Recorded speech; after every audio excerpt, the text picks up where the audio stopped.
బ్రాహ్మణులకు పీటలు, మాలలకు మంచాలు మారేను.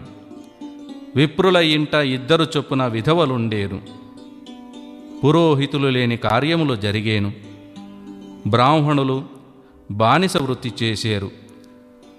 విక్రమనామ సంవత్సరాన అనగా 2001వ సంవత్సరములో నేను వీరభోగ వసంతరాయులుగా వచ్చి ఇంద్రకీలాద్రిపైన మహర్షులను కలిసేను. పుణ్యాత్ములకు నా దర్శనము కలిగేను. కాశీ దేశములో కలహాలు కలిగేను. వావి వరసలు లేకుండా నరులకు మోహాలు పుట్టును. కులగోత్రములు జాతి నీతులు లేకుండా పెండ్లిళ్ళు జరిగేను. పాతాళగంగలో నీరింకిపోయేను. భూమిపై మంటలు పుట్టేను. 120 చిన్న పెద్ద తిరుపతులు పాడయ్యేను. భూమిలో దుష్ట సంహారం